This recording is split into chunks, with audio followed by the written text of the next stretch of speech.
We had some highly anticipated ones this week. Childish Gambino, Bando Stone in the New World, Denzel Curry, King of the Mischievous South Volume 2, and Mischievous. Snot, Viceroy. The three albums we're going to talk about today. Let's start with Snot. Well, it was a good album. It was a good album. You start off with a really tranquil melodic intro with the angelic, almost vocals and the instruments in the back, and then midway through the intro, it turns up and he gets real braggadocious, talking about Desperado creeping up with my tech with some hollows, uh, on the intro Desperado, and that same kind of style and flow carries into Bully where he continues to be, more braggadocious. But throughout the album, really kind of starting at Cruel World, I kind of seemed like he started to talk about the reality of life and saying like it's a cruel world when your brothers ain't got your back. Um, Actually, after that, you still have When Life Gets Rough, which I think is maybe the best rapping performance on the whole album. That shit was great cadence. Maybe my favorite song on the album, probably. But then after that, like I said, like after the 2005 interlude and something like Deceived, you get a more introspective and slower sounding album. More soulful sounding and melodic throughout the latter half of the album. And I just thought, I mean, while it was nice that we got that because we like the variation in sound and the um, what's the word I'm looking for? The Variation. fucking yeah, but You already said when it. you're good, versatility is what I'm Okay, there. looking for. The Gotcha. versatility.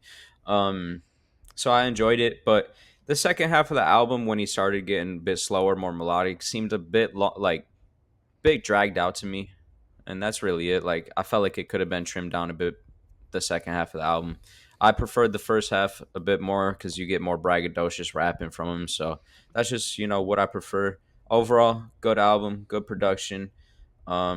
Yeah, and it was versatile. So I give it like a 7.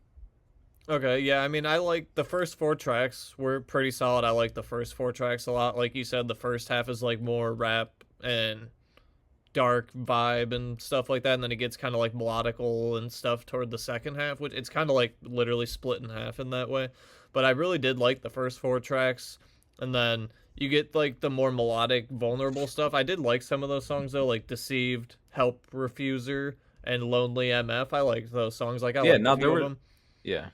He played, yeah, like I like that he played with a couple different sounds and stuff, but I wasn't like anything crazy to me. I didn't like love it, but I still liked some of the slower melodic songs. I like the first four tracks. I like Desperado, Deceived, Help Refuser. Like there's good songs on there. I just feel like in this year, especially 2024, like with all the stacked albums we got, Viceroy by Snot is like pretty middle of the road. I'm at like a 6.5. Yeah, I mean we're around the same area. I do think I think there's some good songs on that latter half of the album. I just feel like it's a bit dragged out, and that's really it.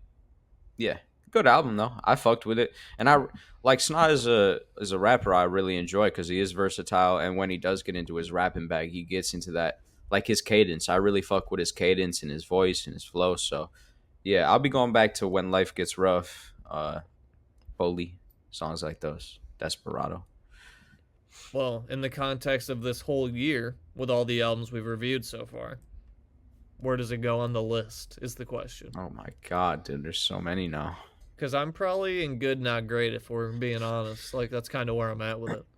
Maybe at the higher end, like, I'd even probably be comfortable putting it above Kenny Mason at the top. But that's, like, where I'm at with it. Yeah, I mean, I would be at the bottom of a few misses probably. So we're definitely around the same area. Um, I think that's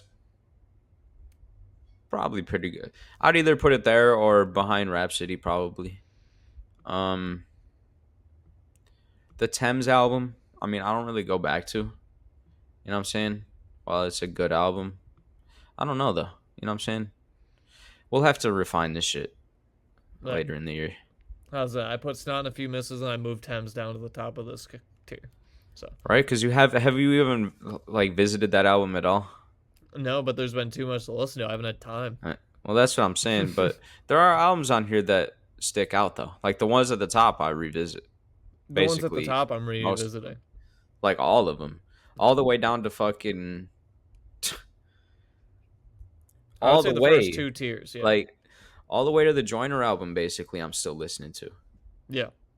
So There's yeah, just so much good stuff this year. It's hard to. You got to come with something really strong this year if you're trying to get into like the top couple tiers of albums. Like, there's just so much good stuff. yeah. All right, so nothing crazy there, but let's do Denzel Curry next. It's Off the Top podcast, got you laughing like you hit the gas pack. Show is crazy like you watching Mad Max. Every other podcast is mad whack. Off the Top podcast.